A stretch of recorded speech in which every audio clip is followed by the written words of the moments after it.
Hello, welcome to the club.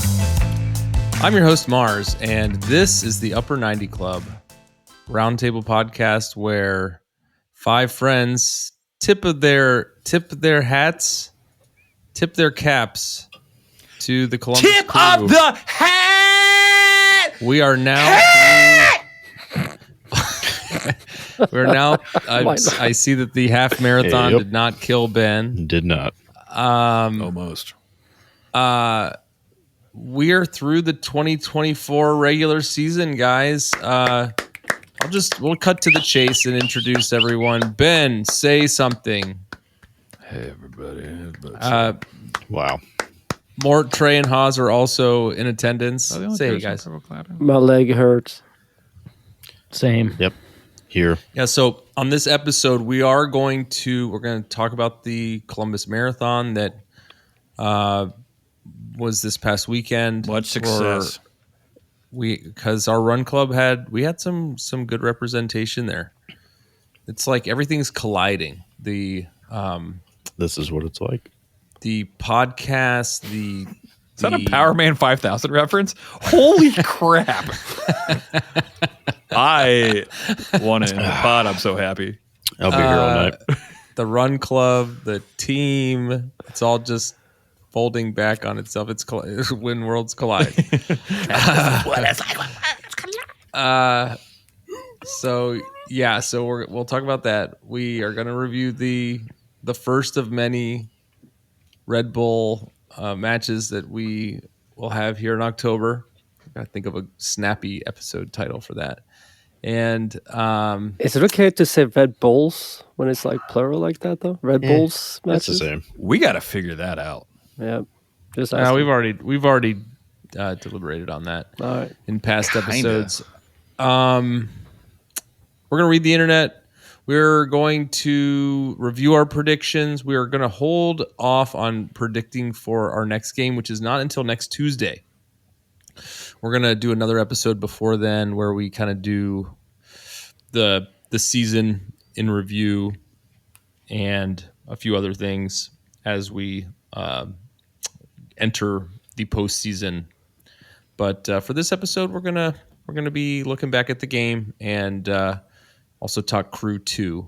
Before we jump in, I'm going to give a big shout out to my man, Ahmed Jalab, Sin Kane, his birthday, 1 week later than Nick Tolford's. And we're trying desperately to get the licensing rights to have played his song at the intro. So we'll see what happens. Yeah, he had to go out there and make it as a musician. Yeah. He's in New York. He's done work with all kinds of awesome bands. He worked with David Byrne on a project. He worked with most recently he wrote the music for a Roald Dahl musical that debuted in London. I don't know what the status of that is, but yeah, anyway. Me too. I did the same thing. Great guy. So happy birthday, and Happy let us birthday. use your music. Okay, let's talk marathon. Yeah, the race kits were coming in. Mine arrived. I'm wearing it now. I saw you guys. Many of you were wearing yours. More? Did you had to home spin one because they didn't have yours in time? Yeah, right? I was being creative. It turned out all right. Wait, so you were in a different one because I thought it was because you were going to be cold. I was like, you little. No, I didn't have one. Stacy had hers, and then I made my own. So Nice. This is what you got to do, hers. you know? Okay, so and you all ran with some other club members, yeah? Or you saw them? Yeah, it was really we kind, run with them. kind of a little random here in the start. So we were finding our way or not finding our way around the corrals. So neither of us were in the right one. So I think you were supposed to be you're supposed to be in C, and I was supposed to be in A, and I think we were in B. Yeah, and then 100%. then we bumped in. We saw we were standing there, and we saw a guy wearing the run kit. It was like, okay, cool, Oh, nice. Let's go say hi to this guy.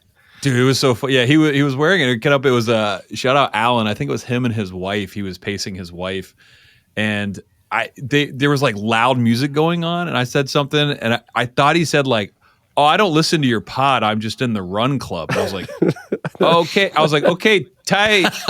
I don't know how, and then later I was talking to him, and I was like, "Oh," I said something. I was like, "Yeah, you gotta check out the pod." He's like, "I listen to every single one." I was like, "Wait." Oh crap, because I was like, I'm Ben. I was like, I'm on the pod. I was like, sometimes I yell at the beginning, like, it'll be cool, man. I'm the yellow one. Yeah, I was convinced. I was like, that loud. is so weird. He's like in the Run Club, but he's not. I think there are people who don't listen. Who Good. are Run Club. Good. Yeah, Ben got really Honestly. excited. Ben got so excited that he decided to. So they sang the national anthem. So I took off my headband because I didn't know what to do and I was panicking. Yeah, what is etiquette with the headband? No clue. I was looking around and everyone was like so serious, and I was just like, I don't know what to The do. So hat, it's obvious. yeah, but If you got a there was a hand, hole in the top, you know, so my head could breathe. Yeah, visors also. Write us, please. Oh, Tell us what to do 100%. You have to take. I There's think a a hole in the visor. top, you're not offending anyone No, Yeah. but if That's it's a what I mean. I don't visor, know, man. if it's a visor, I think you got to take it off. because of the bill. Right. You might not be able to see that there's a hole in the top. So are we saying Bill take it off? The No bill's Bill the chill. offensive part. Yeah. Yeah, No right. bill, chill. Yeah, no Bill chill. Bill, you got to spill. So you took your gotta- headband off, We got to. and then you. Oh, so I thought so I brought 2 pairs of shades, dude. This was. I don't function in the morning, so I had. Or the evening. He was a little stressed out about the whole thing. To be honest, I was like pretty chill. So I had them I put them on my head, and then I was trying to find them again in my car, and I was like, I lost my shades. But in my defense, I was like, hey, Mort, I can't find my shades, and he was just like, I don't know, but they were on my head. I don't know how he didn't. He probably didn't hear me. No one could could hear what you were anybody. saying. Honestly, Tears in his eyes, and and so I reached down to pull out my shades, and I pulled them out, and my wife's expensive headphones fell to the ground, but I was standing on a grate, so they just went straight down the grate. So I lost them, and Alan looked down and then looked at me, and I was like, "Nice to meet you. I'm an idiot." He's like, "That sucks." I was like, "Well, most definitely." the funny thing was that we went back to revisit the spot after, and they kept connecting to the phone. Connecting, yeah. I kept hearing Chapel Roan going in the gutter. I'm like, tight. But I had a backup one. You just couldn't just pull the grate up. No, it was one of those heavy duty, the drain thing. Probably. We'll go back and try. We'll go back and try. I don't think so. Well, We need one of those trash picker upper things, and then grab them. That's the first thing Mort said. He turned to me, he's like, "Do you have a trash picker upper?" I'm like, The reachers. I didn't say, on do me? you have one? I said you should get one. It's a big difference. Yeah. There's some that you can use for again, I couldn't car hear engine. anything. Yeah. Yeah, Oh they yeah, have, those a two. little claw. Oh yeah, that's claw. true. A little magnet on them too. Sorry guys, I'm beeping over here. Okay, all right. Any running? Did anyone run at the race? Or So No. we started off with a bang. and then I saw so Stacy put up a killer time. Oh yeah.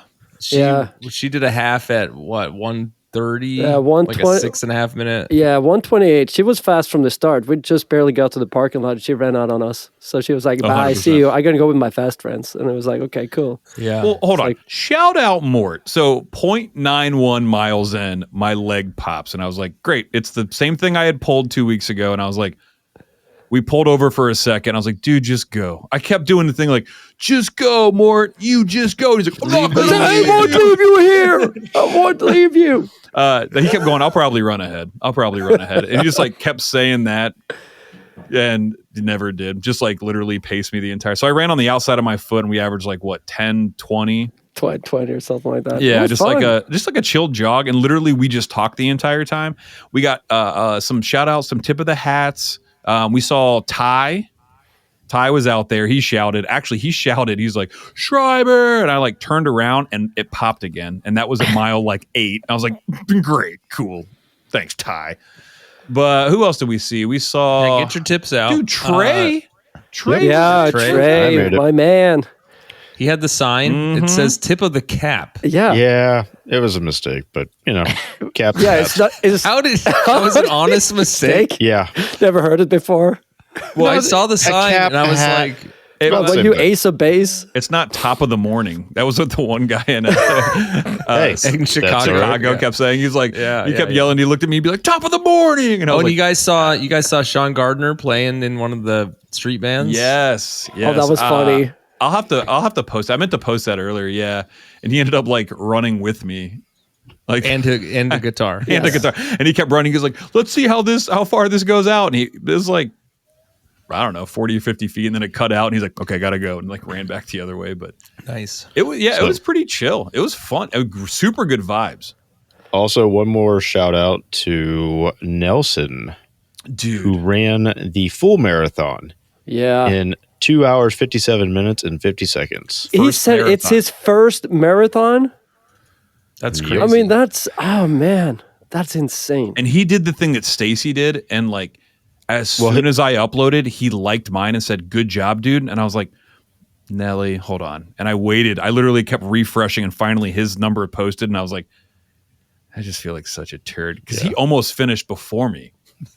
Doing like the full. I was just like, "Oh, cool, you ran it in Yeah. like 20 minutes later than me, but you ran an extra 13." Okay. So and then that's a good segue. Not surprisingly, and then we'll jump into the game. Not surprisingly, Nelson was at the top with 60 miles last week. Kevin Thompson had 47. Mindy Himmel, my sister, had 41. Yeah, shout out to you guys for running your own half marathons. Right, that's right. We That's each ran awesome. our own halves in support of the effort. Thanks, Haas. That was great. Greg's up there with 38. Stacy had 37. And then I think let's see. And Ben, just real quick. Ben was at 25.5 and I was at 24.8. I walked my kids to the park on Sunday and I was like, man, I should just turn on the watch so I could take you down. But Yeah, and I didn't walk at all when I wasn't I on forgot. Strava. So I forgot. totally. So Ben won the host award this week. So congratulations and on congratulations to everyone who ran the race. I had a hard time with my run. I kind of I started hurting at 10 miles and it's hard. It's hard work. And so Mort and I at thanks mile to everyone 11, for representing. starting at 11 and a half, we average an 8-minute mile. No big deal. Nice. Started Yeah, feeling and of good. course, shout out to Stephen Kirk and everybody else along the road that was like cheering everybody on. So we saw GCG Bag was there cheering Yep. on with some of their guys Yep. and girls. Like, that was sweet. There was a guy on the way out when we got done. We heard this like far back, like tip of the hat, and I looked back thinking it was like somebody I knew, and we were like looking around, and finally I made eye contact with the guy. I was like, "Did you do that?" Yeah. So his name was Mike. I think he ran it with his son. Was it Mike? Was it Mike Cornell? It was not. I couldn't find Okay. him. I think was he Corral 1? I'm not sure, We but ended up he- in the opposite corral because we were going to look for him. Okay. That's when we bumped into Alan. Yeah. We're gonna coordinate it better next time. That Yeah. Yeah, we're really good decided. at that. The sign is going to say tip of the hat next year. I'm just glad I made it down there. Everything. He's gonna reuse the same sign. I will say one of the Use the biggest same sign, just disappointments. cross it out. Yeah, Oh, on the back of the sign it says, "Where's the garlic bread?" Yeah, the Where's the Garlic Bread was good. Betty's was not There you open afterwards. That was probably one of our disappointments. We parked in a Betty's parking lot, and we were like hoping really bad that they were open. But surprisingly, they weren't open at 10 o'clock on a Sunday morning. So we went to Oh man, Boston's and got I'm weird. looking here more. It looked you were right there too, 24 and a half. You were right behind me. Look And at then me. Alan was up there. It's awesome. Oh, and so total, I almost missed the total. So we set a new club record last week. It was 698 and a half miles. So great job. Okay, let's talk the crew. Trey, tell us about the first Red Bull game. Can I interrupt real of, quick? We're doing the playoff bracket challenge. Search Upper 90 Club in the MLS playoff bracket challenge. Join it. If you've done it previously with us, you're already in there. Just set up your chat bracket, and we'll post the links and the code and whatnot so people can join us. We don't know what we're giving for the winner or doing for the winner, but we're figuring that out. So I think we should give them the option of like a race kit or something like that, and then we'll figure something out. No, not everybody wants a race kit, but yeah. Or glasses with things on them. Yep. Or kiss on the mouth. Nope. Nothing from Ben's house. Okay. Supporter Supply gift card. Right. Ooh. That could be a thing. Trey, take it away. Hey, what happened? Facts that could save your life. Saturday, October 19th in Harrison, New Jersey. Columbus faced off against the New Jersey Red Bull in front of a reported 25,515 imaginary fans. Yes. Yeah. The weather was a beautiful 7 degrees at kick, and this was a tale of two halves as Columbus dominated the stats in the first, and Red Bull came charging back in the second to even them up.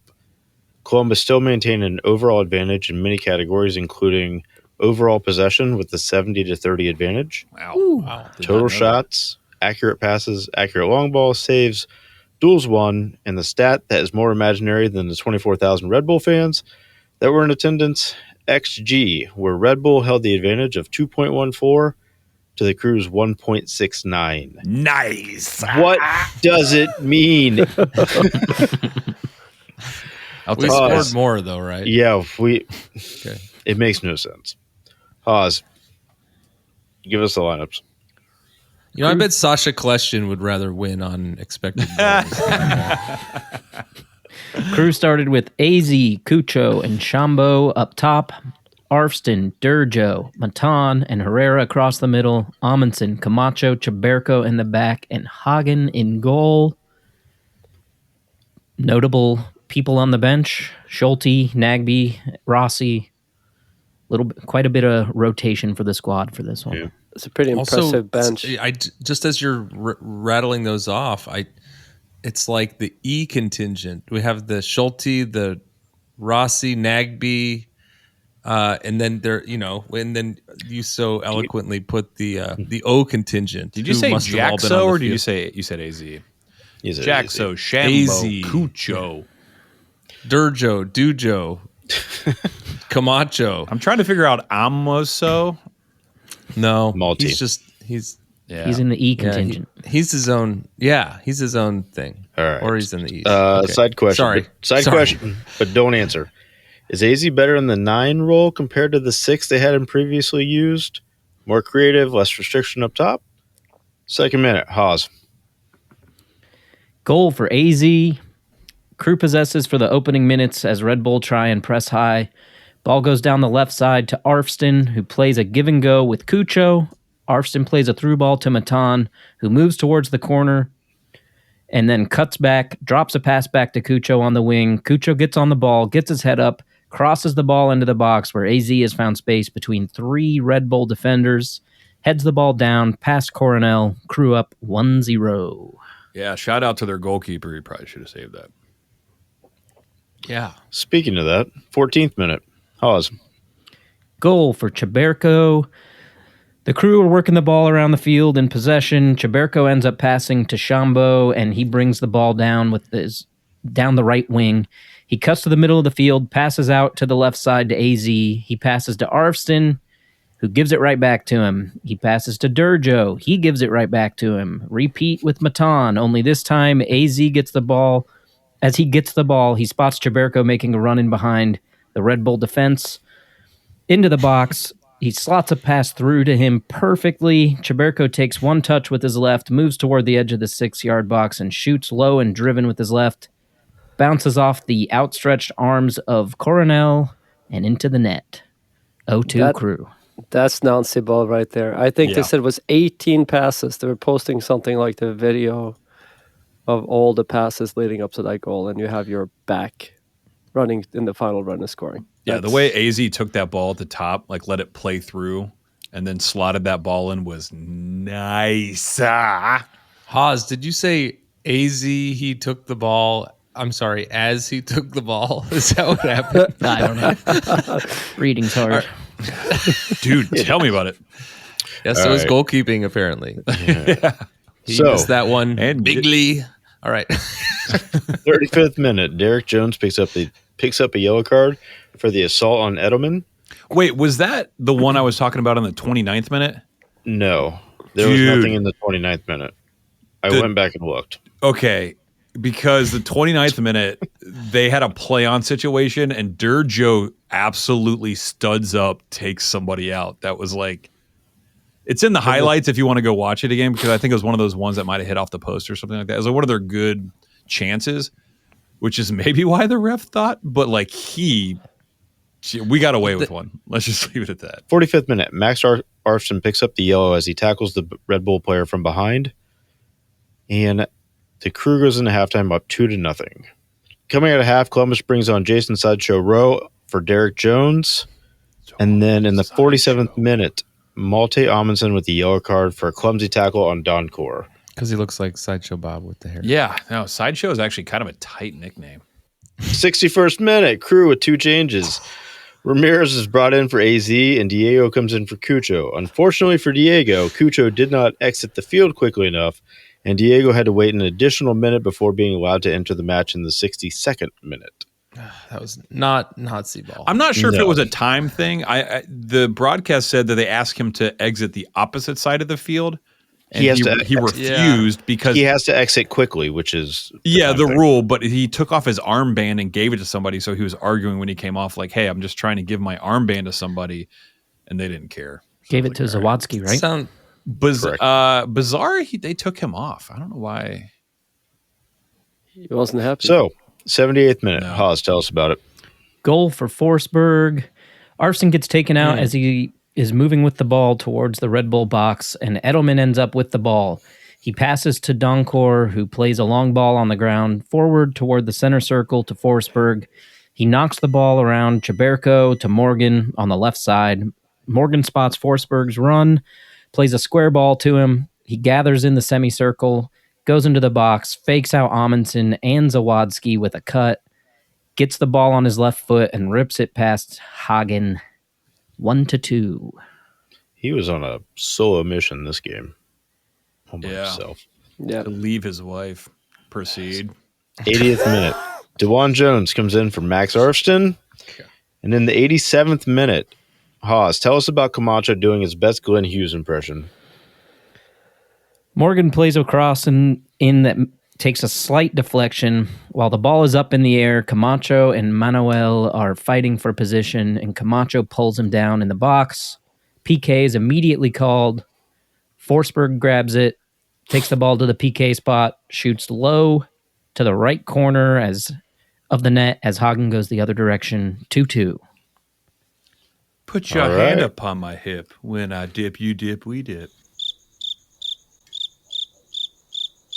Right? I don't think it was a penalty. Am I crazy? I didn't see it live. I went back and watched the highlights of that one, and I was like, really? 100% a penalty. You think he pulled him down? Yeah. 2 arms around him. That's what I'm saying. Put your hand upon my hip. It's what he has back to go. He has the back to goal backed up to him, and he just falls down like that. It's. I don't care where your arms are. It around someone. Agree. In the box, that's it. But yeah, I don't think he actually pulled him down. But you can't put. It's one of those out. By the book. It's a penalty, but not in 100 years. It should be a penalty. Did you see? I was surprised. He was trying to pants him. No, I think I summed it up. You guys just need to Google it. 90th plus 7. Haas, tell us about that Great Dane. Goal for Amundsen. Crew get a throw in on the right side. Shambo throws into Rossi, who gives it right back to him at the touchline. Plays the ball back into the center of the field to Amundsen. He takes a few touches as he moves towards the box, finds a little bit of space, and rips a shot from distance with his left. Bounces once as it goes past a diving Coronel. 2-3 Crew. Amundsen's first goal of the year. Yeah. Was that Chaberko's first goal of the year, too? Probably. I think it's his first MLS goal. His first MLS goal. They had an interview with him after. So we added 2 more people that have scored. So I think at this point, Schulte and Hagen are the only people that haven't scored. He was mostly excited about that. He thought his celebration was better than Amundsen's. Did he do the arrow? No. I don't know what he did. What? Goalie also probably should have saved that one. No big deal. It's incredible when these defenders are scoring, man, they don't really look out of place. And they're Chaburko had no business being the inside the 6. That's what I like. I didn't know that he had never scored before. I just was like, oh, Chaburko, yeah, he's making that run. Like what? But like he was playing that role. Like I don't know. I just if you didn't know what position he was supposed to be in, he was like totally supposed to be here. Yeah. Totally doing my thing. Good take by the number 9. Wait, the number 2? Right. Yeah. Can I mention that goal took us to second place? We would have been 4th place in overall in the Shield if it wasn't for that goal. Boilers. Right. Yeah. Which again is nonsense that they play after we do. Again. Oh yeah. I agree with that. I didn't mind because I got to actually watch it. So that's true. With the win, Columbus improves to 19-6-9 and finishes the regular season with 66 points and second place in the Eastern Conference. Crew is set to play a best-of-3 series against the same Red Bull team starting on Tuesday, October 29th in Columbus at Lower.com Field. 6:45. What the hell's with that? Don't love the times and the days. But last year it was on a Wednesday, the first game we played. Away, I believe, to or Atlanta. Mm-hmm. No, we would have been at home against Atlanta. Home against Atlanta, yeah. And then away at Orlando.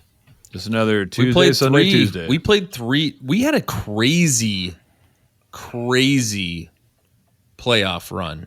We played 3 against Atlanta. We played we lost in Atlanta. Stoppage time against Orlando. Mm-hmm. Stoppage time. I should say extra time against Orlando. Extra time against Cincinnati. Yeah. And locked it up. And this year we've only played 150 games in 120 days. Yeah. With 2,000 goals. I can't believe that we outlasted Cincinnati. I mean, it was just so surprising at the time to be down the stretch and see them just out of gas after playing so many more minutes than them in that stretch. But as long as I have questions with the whole playoff format, I'm happy at least they didn't make changes year after year. So it kept it at least in the same format. Instead of trying something format. even anything new, it still doesn't make that much sense. I don't hate it, but it's we'll talk about that because I do want to just kind of go through that because it's worth revisiting because it's funky. Mm-hmm. Let's take a break before we do that. Do we have the Cirque stat? This is Steve Cirque, and this is a Cirque stat. Malte Amundsen just scored the 23rd tie-breaking stoppage time game-winning goal in #Crew96 history in all competitions, and the 21st in league play. Wow. It's the Crew's 5th this year in all competitions, 3 in the league, 1 in CONCACAF, and 1 in the League's Cup final. Here is the insane 2024 #Crew96 roll call. 3-6, Houston, Matan. Yep. Yes, Matan 90+6, CONCACAF Champions Cup. Oh, yeah. March 9th for Chicago, goal. Farsi 90+10. August 25th, LAFC Cucho +2 in the League's Cup final against LAFC. Oh, yeah. Nice. August 31st against NYCFC, DeJuan Jones 90+3. And October 19th, this past weekend at New York Red Bull, Amundsen and 90+7. 5 different people that scored. Crazy. Yeah, and 3 defenders. Well, Farsi, I guess it's not. He's a bit of a what have you. Yeah. It's crazy. I'm excited for Sunday to talk more about this season and all the crazy things we've seen. For now, let's take a break. We'll be right back. This episode of the Upper 90 Club is brought to you, as always, by Supporter Supply Company. Hi, friends. This is your good pal, Morgan Hughes, here to talk to you about a serious issue facing 96% of all Crew supporters in Columbus. Why, not enough free shipping, of course. For a limited time now, through the eventual heat death of the universe, Upper 90 Club listeners can use the promo code Upper90Boys. That's boys with a Z on the end of it at checkout for free delivery on absolutely any order over $10. But Morgan, what if I order $10 worth of stickers or those goddamned buttons? or some other combination of small items that make you want to kill yourself, will the free shipping still apply then, even as you curse our family, while you package up our little tiny annoying ass order for us? Of course it will. That's just how much we here at Supporter Supply value our friends at the Upper 90 Club. So head on over to supportersupply.co and use the promo code Upper90Boys, that's boys with a Z, at checkout for free shipping on all your orders over $10. And don't forget to tell them that your friends at the Upper 90 Club sent ya. Hello there, crew fans and other podcast listeners. I'm here to give you guys a little overview of how the Crew 2 did last Sunday. They, as you know, qualified in the playoffs with the very, very last day of decision day for the MLX Next Pro, which came to an end of a pretty tough last few games. And the way the MLS Next Pro works is that the top 3 teams get to pick who they play against on the first round. And so Miami CF, Inter Miami CF2, what a terrible name, picked us to go down to Fort Lauderdale and play against them for the quarterfinals, for the Eastern Conference Finals. And we won. We won 6-2.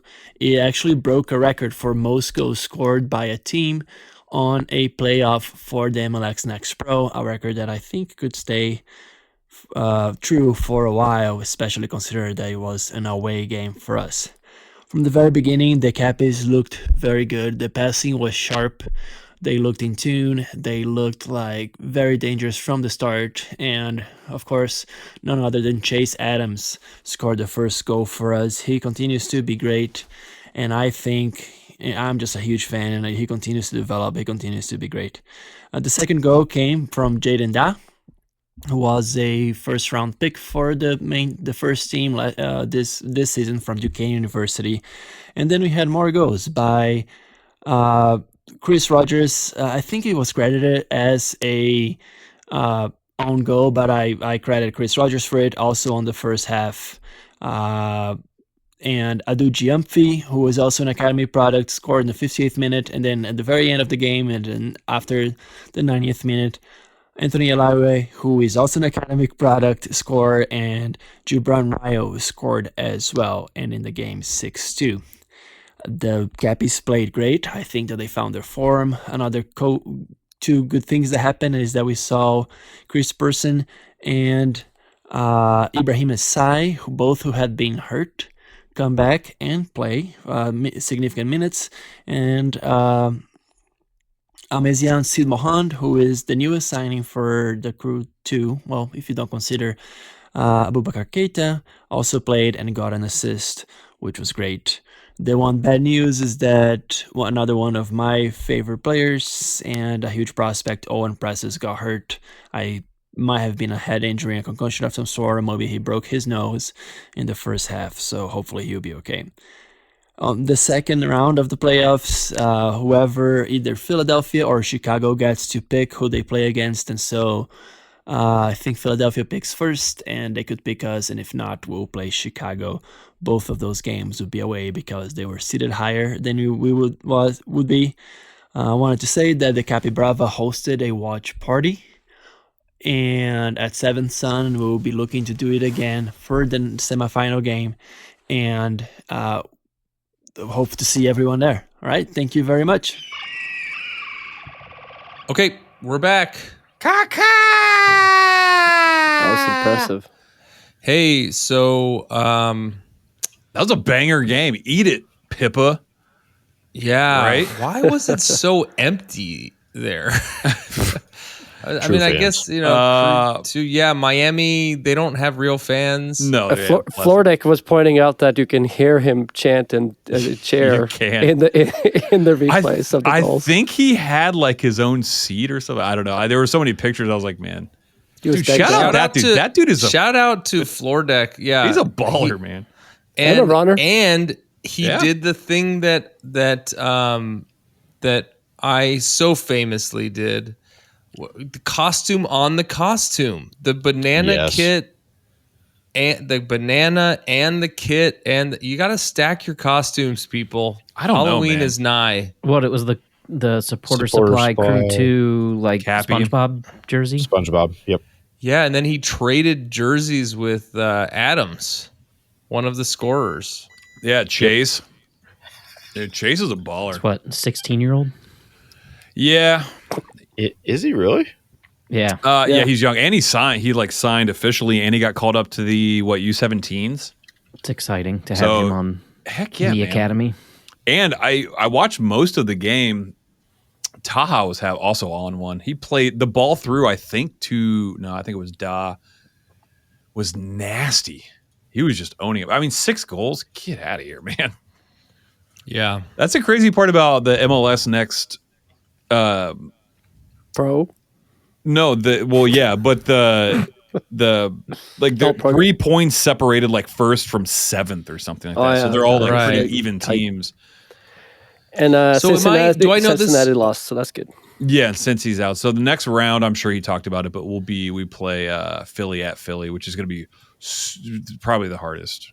Do I remember this correctly that they picked their own opponents? Yeah, did you see? Miami picked us. I think it was Justice Cedarblum, or it might have been it might have been Bird. It might have been the Capi Bravo, but it was like Inter Miami picks, and they shoot to him, and he's like, we picked the Columbus Crew, and then it's like, are you sure about that? You sure about that? That's why? You sure about that? Like they had a whole cut up of like, are you sure you want to do that? And we just smashed them. Well, it's because Cincinnati could have chosen us, and they chose not to, and they chose I can't remember who. They chose Charlotte, and they lost to Charlotte at home. So it's like both teams that got to choose lost. So it's like the Thomas Crown affair. Okay, all right. Well, so we move on. That's great. Let's go, man. Let's get Cappies are rocking it, paving the way. Okay. And then we want to talk about I think we should talk a little bit more about thoughts and players. Hagen in goal. He was looking pretty good. Yeah, he made shout out to the saves. right goalpost as well. I think yeah, was at least one save on the board for the goalpost. But Hagen was doing great. You think him and Schulte have the same barber? Because I have maybe they cut each other's hair at the same time. I think so. Looking at each other's eyes, tears in their eyes. Talk about Spider-Man. They don't sit in front of a mirror. They just sit and look at each other. With the barber going around. And they're doing that thing with their hands where it looks like a butt or something. Yeah, I don't know. All right, Ben, I asked the question earlier. I know you're in love with this guy. Is AZ better in the 6 role or the 9 role? Because we've seen him in both. On the field, are we talking? We never saw him in the 6. Are you talking about Shambo? Put them together. No. He plays in that defensive center mid kind of role where, AZ? Yeah. He never has. They had him in the center. He literally gave the ball up 2 games ago, right in the center. He was there for about 8 minutes. No, he wasn't at the 6. He subbed in for I have to double check, but he subbed in for a striker. He started not 2 games ago. He's started the last 2. He's the I think he's subbed in. The last 2 he's been up top.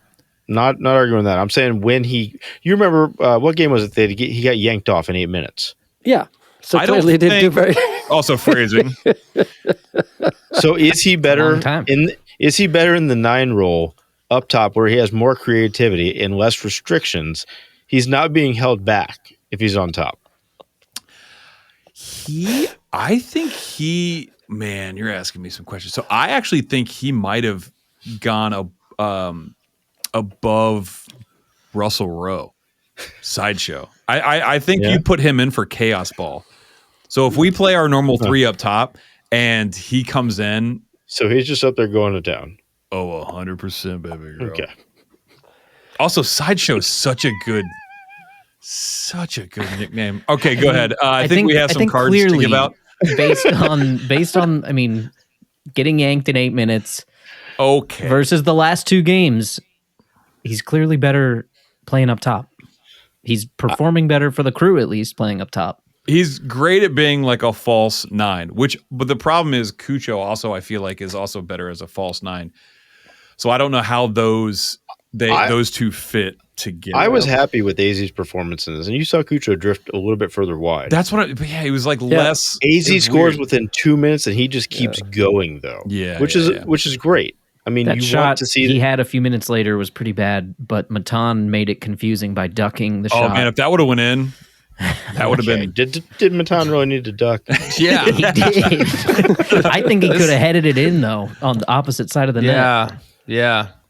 Just a 3-inch. That was a sneaky little move he did. Yeah, they had a good angle on that. Yeah, I mean, I think he's responded. The most important thing, he's responded super well to very well getting yanked, embarrassed. So no, the depth. I love the depth right now because a lot of the piece players and the players we picked up now are starting to gel. Chambost in the middle too is playing really. Him as a 6. If him and Zawadzki can have an offseason together and figure it out, and Nagby can just coach them. I love Nagby to play still. Well, all right. So the other big question I had, and it's kind of been a few games now, is Camacho having an issue with his physicality and drawing fouls? Ooh, dang! Actually, yeah. Is that 2 PKs he's given away like needlessly in 3 games? When was he? No, it wasn't a PK. He gave up a free kick for Messi. For Suarez. I mean, I played Macho Man. He was red carded 5 recently, times, like 4 or 5 weeks games. Ago. Yeah. No, it wasn't. And he had the red card a while back. It was like a week and a half and, ago. Yeah.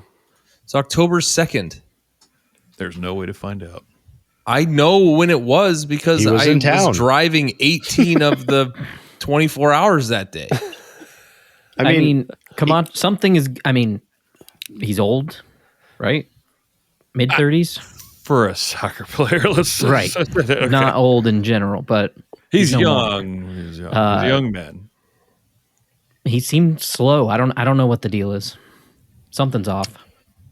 Yeah, I mean, he's getting all handsy and reaching around to. I mean, what was he doing? Both arms around him. I'm still not convinced it was in the box. Penalty. You shouldn't you're the center defender. You can't be doing that. Correct. No, it's been kind of a little bit naive, and it should be as an experienced back. You should probably be a little smarter. Do you think he's singing to himself? He's like, "Body, wanna touch." I think it was body. When you put your hands upon my hip. When I dip, you dip. We dip. Put the.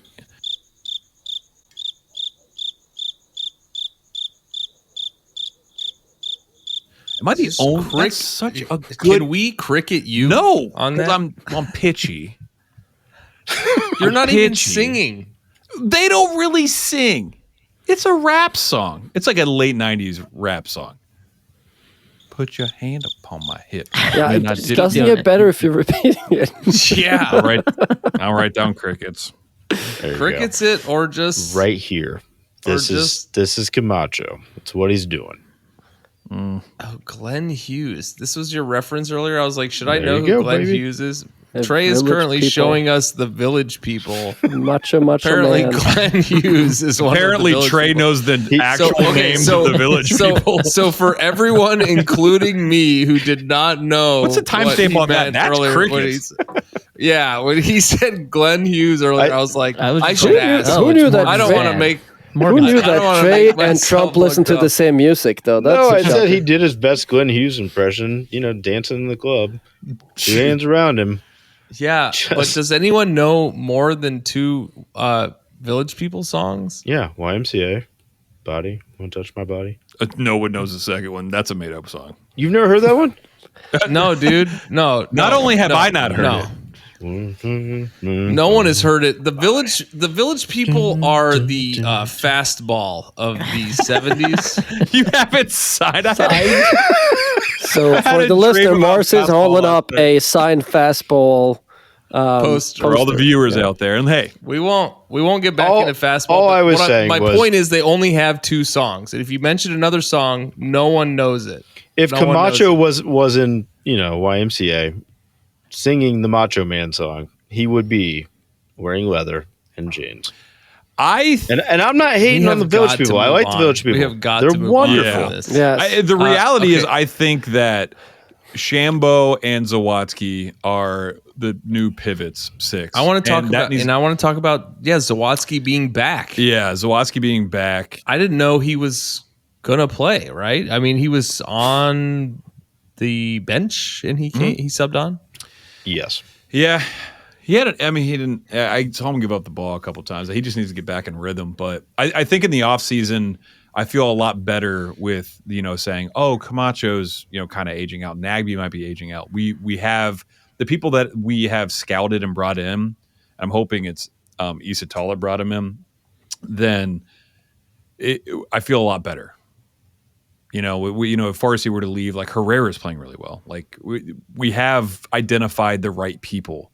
And we haven't. None of those people are duds, and it's great. Like I'm pretty pumped. So the other one is we have Farsi coming back early November. He should be ready to go. It's a head injury. Big question to Steven Moreira and Evan Bush, of course. But other than that, we have a very healthy, knock on wood, squad right now. That's pretty exciting. That late in the season, with this long kind of season we had too. Mm-hmm. And technically, they're hurt, but they also get a rest, which is nice. Yeah, I bet if it was a critical game, they're probably Farsi and Moreira is probably very close to be back. Did Farsi get hurt? International call-up? Algeria, yeah. Yeah, Moreira said mid-November is what they're saying, so I'm not sure. I think his was like a leg or ankle thing, but I think was Farsi's a head? I feel like Farsi's was a head injury, and that makes me like real nervous. We're like, head. They took, I think it was practice too. I don't even think it was game. Yeah, which is, I don't know. Don't take it. Don't take any chances, and this is not the time to do that. So yeah, because we're gonna win anyway. No big deal. Well, Chiberko will score all of our goals for us instead of Farsi. He's a false 9/2. Let's check out the internet.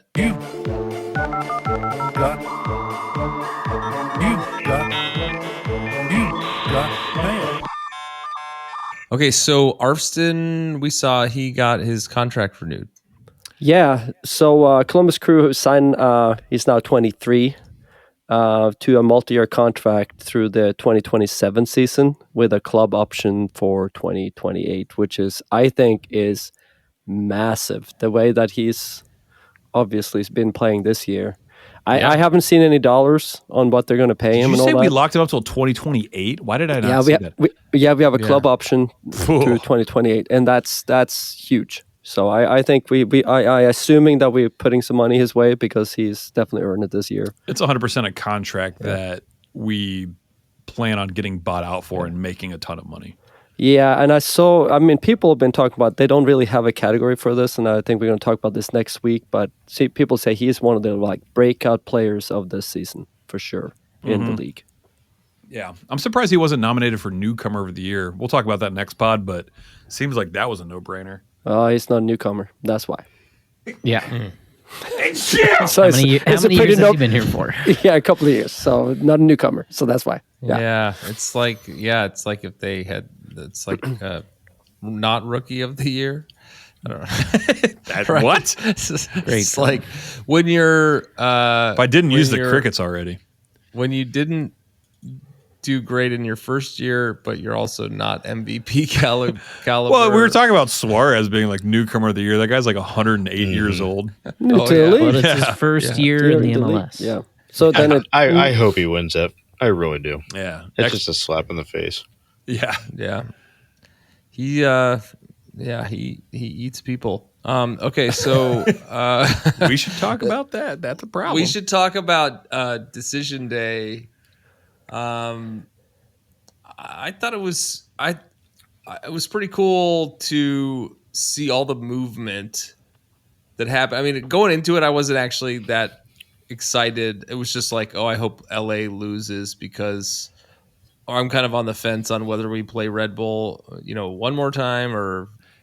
Yeah, well, I put that. Well, Major League Soccer posted on Twitter, decision day didn't disappoint.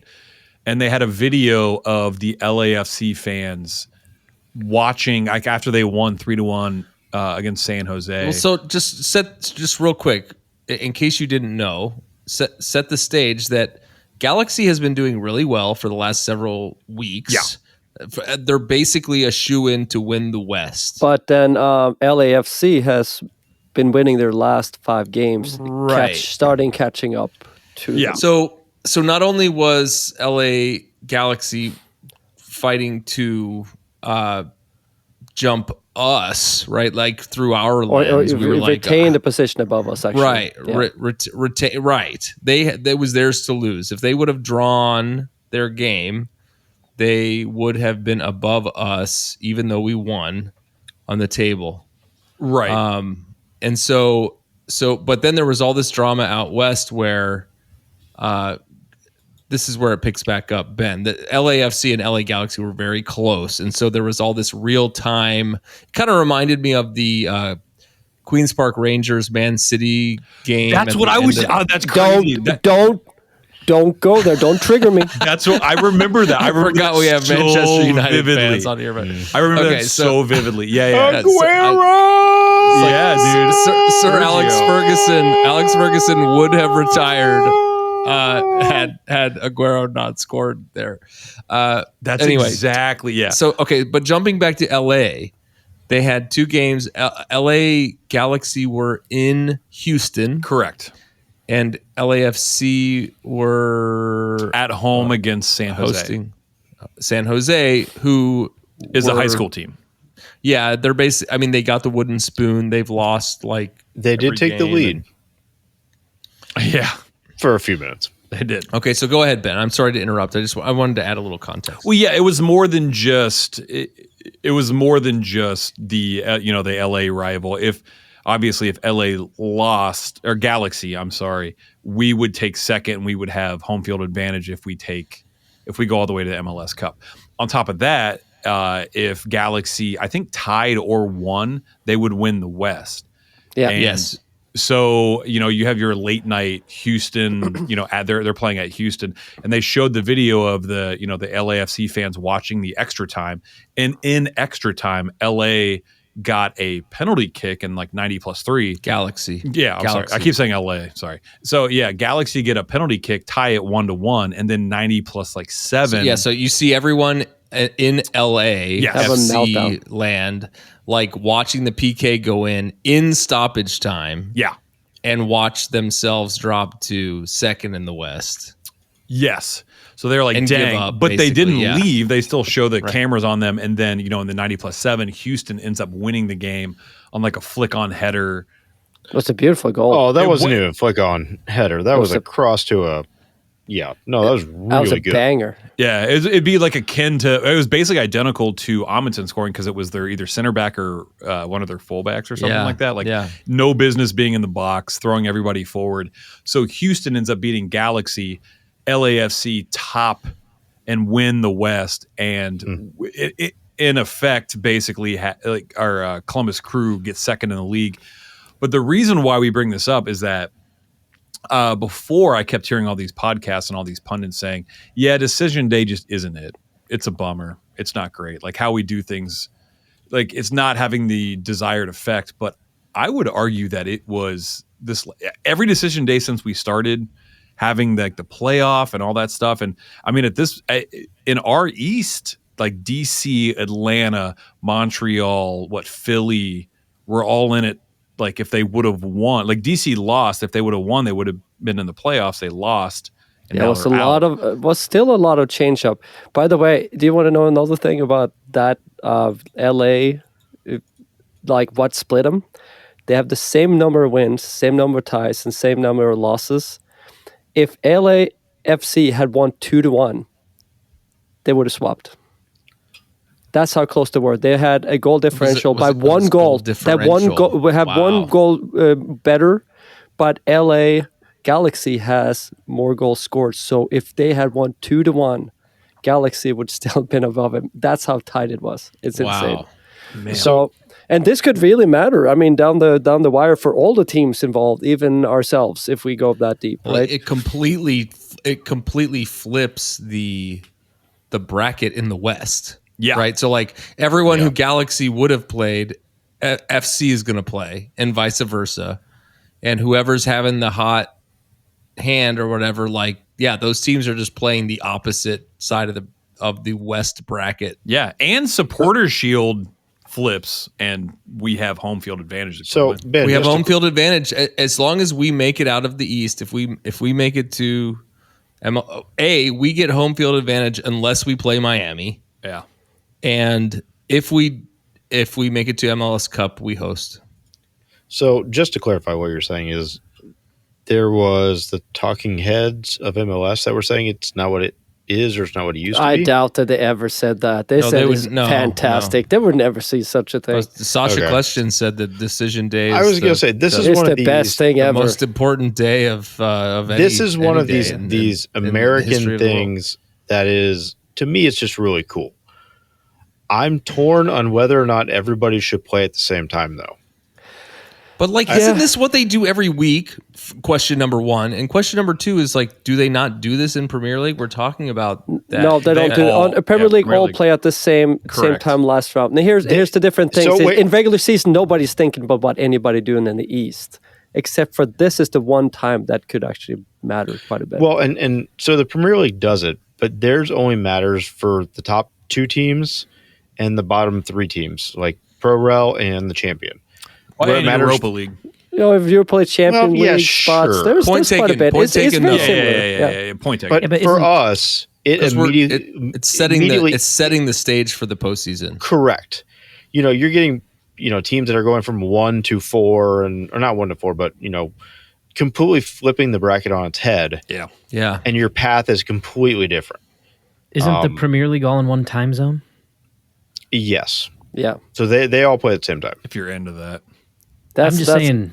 No, I get that, and I get to spread it out. And I was happy that I could watch the late games and follow it. As a consumer, we had a marathon the next day, a half marathon the next day, and we stayed. Yeah, I was still up and watched it. So. Yeah, I was. Yeah. Humble brag. Okay. All right. So what else we got? All right. So let's see, where are we at? Much drawer 1697 on the massive set, where the points came from in 2024. I thought this was kind of interesting. There's a lot of like really good stats that were posted in Reddit. We'll get to some of it next week, but Reddit's been doing some stuff. So it's like, where did we get our points this year? So we got 6 points. So that's this is 2 a double wins. win. Yeah, double win. Home and away. Opponent. Yeah. So these are going to be all East. Chicago Fire, New York Red Bull, Orlando City, New York City FC. I'll tell you what, Orlando and New York is solid, winning both home and away. Toronto FC, New England Revolution, the high school team, and Philadelphia Union. We got 4 points. That's a win and a tie. Nashville and Montreal. We got 3 points. LAFC, Atlanta United, and Sporting Kansas City. So 2 of which we only played one time, of course. Right. Sweet. Only 2 points from DC United. 2 ties. Yeah, we won't see them again. So that's good. Yeah, we struggled.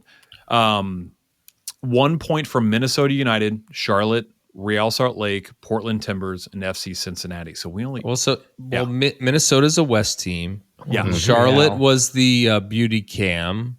RSL was the basically crew 2 after the Tigres rest. Portland Timbers. Portland is West. And then Cincinnati. And FC Cincinnati, that's a kick in the pants. Yeah.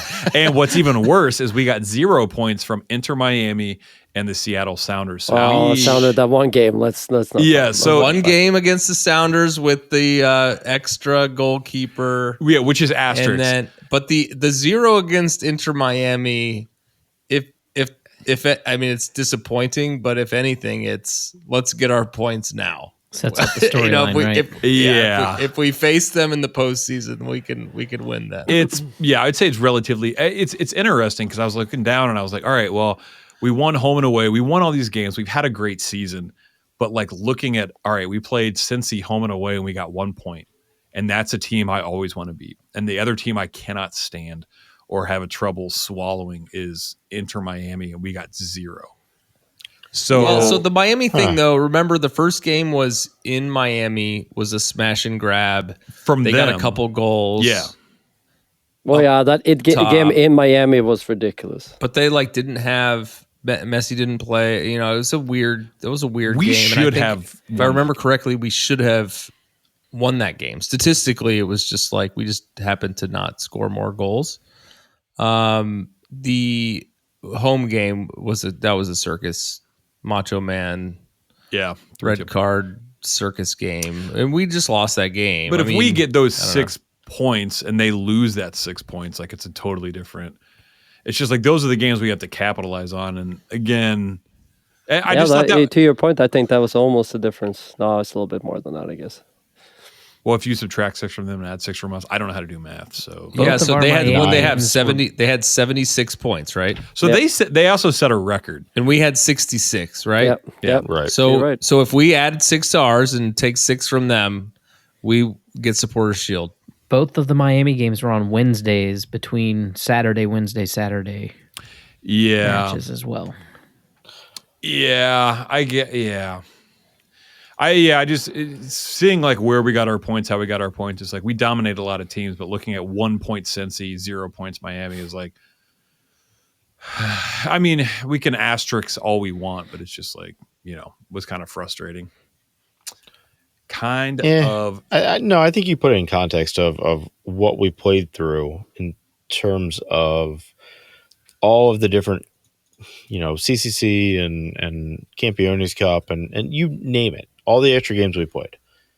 I don't care that we drop points a few times here and there. Yeah. It's going to happen. I mean, like you said, Inter Miami set the points record, and we're still second in Supporters Shield. So let's take it with a grain of salt, move into the postseason. We've got a decent draw. We play Red Bull, then Cincy if we have to, and then probably Miami. Well, look, if we're going to play Miami, they're going to have to win their way to that conference final. I'm not convinced that Right. That's what I'm saying. If we're going to play Miami again, they've got to beat everyone else on the way because we're at the other end of the Eastern bracket. And if we play them, they're going to have had play, they're going to be in the same situation that Cincinnati was in last year. And when Messi is walking his way to the center circle and Suarez is walking his way to the center circle, and hopefully they shut off the there won't be any jackhammer in Miami. True. That we know of. Right. No, we won't bring the jackhammer to Miami. So I'll take it. And this team is built to go the distance. And that was shown when we faced them in Leagues Cup when they couldn't deliver. So, all right.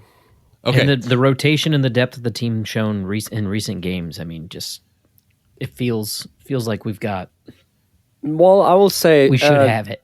Probably the 2 teams in the league that's shown the most depth to actually that have gotten result with non-starters, because Miami did that's one the MVP. We're going to talk about that next week. But the MVP discussion was that Miami took just as many points without Messi as they did with him, pretty much. So, if not more. Yeah, if not more, yeah. Okay, go ahead. Yeah, and the next one we want to just jump in on was a little bit on the attendance. I didn't go to. I pulled something on the internet, and it was the total attendance per club. But what I pulled out here was the percentage, because it's more relatively, are you selling out, right? And the interesting thing was that this is average number of tickets sold.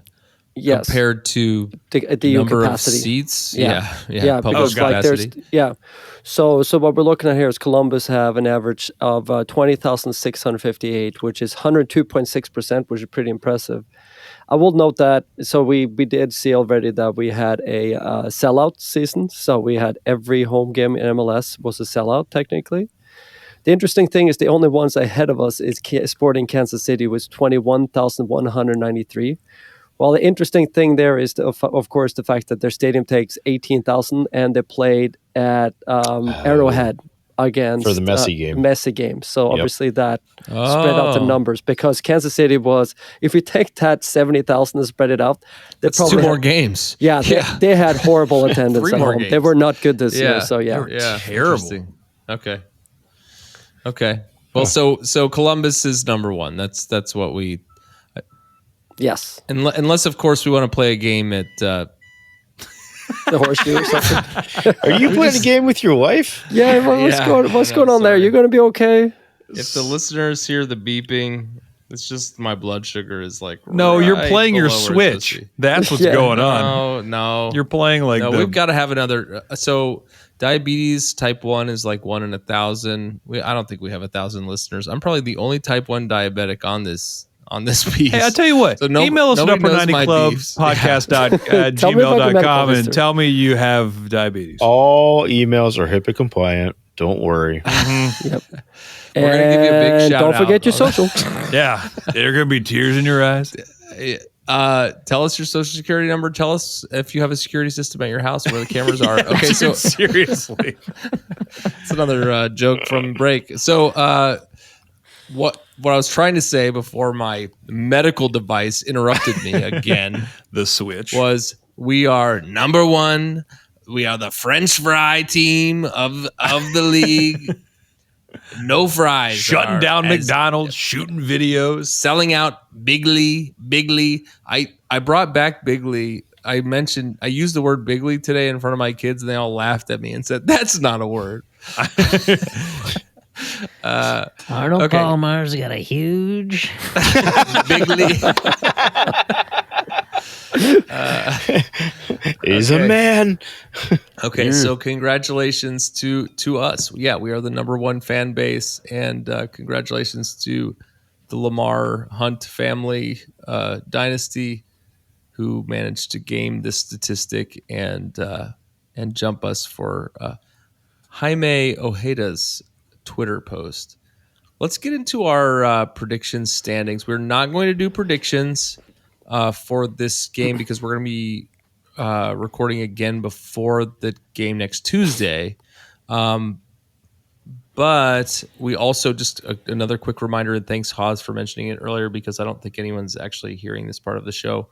We're going to do the bracket challenge on MLS.com. Is that what it is? MLSsoccer.com?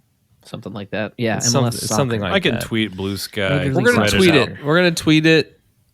You know, it's like March Madness, but it's in October. So, okay, let's review where things stand with the predictions as of the end of the regular season.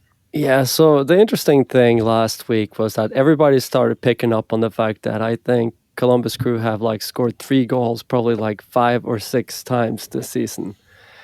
And of course, everybody but Trey were predicting that we were going to score 3 goals. Everybody got the win, of course, but nobody got the perfect score. But everybody got 2 points but Trey. And you know what that means? That means everybody moved up 2 points. So I'm at 32 points. Mars is in second place with 30. We got tied on third place between Haas and Ben. Oh, yeah. And on the last spot, and Haas, I didn't mention you last this time, by the way, Trey with 26 points in the basement under the stairs. Rubber Johnny. Yeah. Okay. So, that's an ethnic Johnny? No, it's an Aphex Twins thing. Don't worry about it. I don't know what you per se. Crickets. Yeah, I was just going to say, could we work in some kind of hand up on your hip kind of reference here? Or are we through that? Hey, I feel like I'm within striking distance, but again, it doesn't really matter who wins. It just matters who loses. Trey is in the basement, where Haas's name has been scrawled since last season. In blood. It's very sticky. There is potentially at least maybe 5, maybe 6 games for you to sort it out. So you could win. Depending. I'm so excited to talk more about the playoff picture. I want to talk more about this historic season. We may even have an historic individual with us for this next show. We'll see. Has he answered you? I'll hit him up. I can't wait. We're not going to have a game between now and the next episode that we know of. That we know of. But and you've just distracted me enough to make me think of, when does you played and won in the fan tournament? Is that not happening? Did that happen and we didn't play? What is it called? Nordeca Cup. I did not see anything, but then again, I didn't renew my membership, so I didn't get any emails. I'm a Nordeca membership. It's not there. Yeah, they didn't do it yet. They did just release a survey. It got a little bit too expensive last year with all these nice jerseys, probably. When was it last year? $20. It was last weekend last year. So 10, 17, 10, 18. I was thinking about it because I got those memories popping up. I had all kinds of pictures of Trey playing soccer on my phone. That's exactly why I know about it. Okay. All right. Well, so that may or may not have happened, and we definitely were not a part of it. So it hasn't happened. We'll call the Columbus Marathon the Nordeca Cup for this year until we hear more. Okay, so no game between now and when we record again, but we're ready for the hunt for something. We're gonna find something here as we continue to play Red Bull for at least 2 more games. There's got to be an episode title in there somewhere. But until next time, go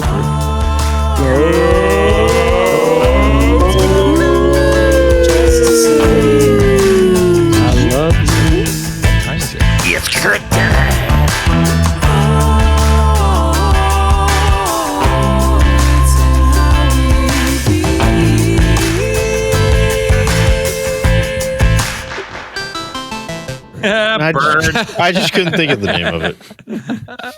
You couldn't think of the name of the song called In the Navy? You couldn't think of that one? All right. Sound off.